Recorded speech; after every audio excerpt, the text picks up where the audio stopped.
Auto में जो भाई था बहुत स्मार्ट सा था। अच्छा। उससे हमने कहा कि यार पैसे कैश में ले लो। हाँ। भाई हमारा ऑनलाइन में कारोबार चलता है। अच्छा। नहीं, दिन में कितना कमा लेते हो? 700-800 तो कमा लेते हैं। मैंने कहा 500 का चेंज दे दो। कह रहे पैसे अब पुराने हो गए गांधी जी। तो इसी से रिलेटेड एक छोटी सी कविता है। जी।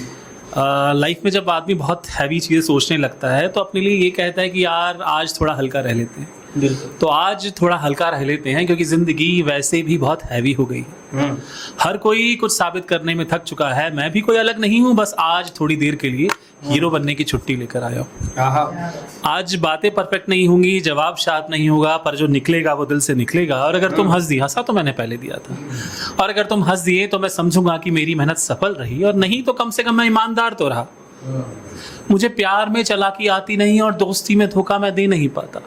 भाई 2026 में ही नहीं चलेगा। मुझे प्यार में चालाकी आती नहीं और दोस्ती में धोखा मैं दे नहीं पाता। मुझे सिर्फ इतना आता है कि सामने वाले को थोड़ा स्पेस देना और खुद को थोड़ा रोक लेना, क्योंकि जो लोग दिल से हल्के होते हैं ना, वही लंबा साथ निभाते हैं। मैं कुछ दिनों पहले बॉम्बे में था और वहाँ एक वर्कशॉप करने गया था। एक ऑटो वाले भैया थे। मैंने उनसे पूछा कि यार ये जो पुल बन रहा है ना, इस पुल के बारे में बताओ, ये कहाँ से शुरू हुआ है, कहाँ पे ख़त्म होगा? तो ऑटो वाले भैया बोलते हैं कि यार तुम नए हो क्या बॉम्बे में? मैंने कहा हाँ। मैंने कहा पर फिर भी बता दो ना कि आप पुल जो है कहाँ से कहाँ बन रहा है, कब से बन रहा है? तो मुझे कहते हैं कि यार पहले पैसे दो। पैसे लिए और बोलते हैं कि यार ये जो पुल है ना, तुम इसमें चढ़ोगे ना, फिल्म बन के बाहर निकलोगे। लोग कितना चिल रहते हैं लाइफ में। तो इसी पे एक छोटी सी कविता है, ज़्यादा बड़ी नहीं जी। और ये थोड़ी मुझे लगता है प्यार के ऊपर है। वैसे मुझे लगता है मैं कभी प्रेम पे लिख नहीं पाता हूँ, पर फिर भी छोटी सी कविता, ये अंतिम कविता, 2 ही मैं पढ़ूंगा। तुम्हारी चढ़ती उतरती सांसों को देखकर, तुम्हारी चढ़ती उतरती सांसों को देखकर लगता है जैसे हिमालय की बर्फीली चोटियों पर गिरनार की पहाड़ियां धीरे धीरे जाग रही हैं। हर एक सांस में धरा की मौन गूंज छिपी है और मैं उसी गूंज में खो जाता हूँ। तुम्हारे भीतर, तुम्हारे बाहर, हर तरंग मेरी कल्पना को छूती है।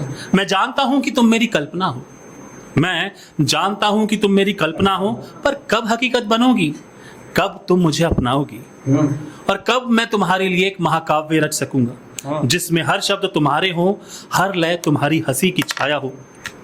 तुम चाहो तो मुझे आजमा लो, मैं थकने वाला नहीं।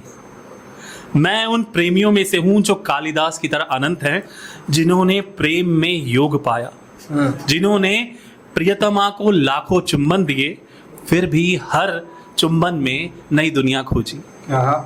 तुम्हारी आंखों में उतरते सूरज की चमक है, तुम्हारी मुस्कान में बसी वसंत की हर धड़कन, तुम्हारी कलाई, तुम्हारी गर्दन, तुम्हारे हाथ, हर अंग तुम्हारा जैसे कविता का खंड हो। तुम्हारी कमर की मृदु लकीरें, तुम्हारी छाती की हल्की तरंगे मेरी कल्पना में पर्वतों और नदियों का रूप ले लेती हैं।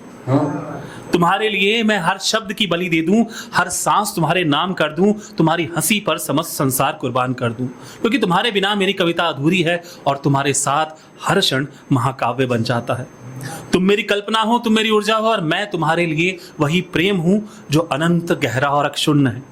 जैसे कालिदास के शब्द, जैसे हिमालय की चोटियां, और जैसे तुम्हारा अस्तित्व मेरे भीतर अनंत संगीत बन जाता है। तुम्हारी चढ़ती उतरती सांसों को देखकर लगता है जैसे हिमालय की बर्फीली चोटियों पर गिरनार की पहाड़ियां धीरे धीरे जाग रही हों। बहुत बहुत शुक्रिया।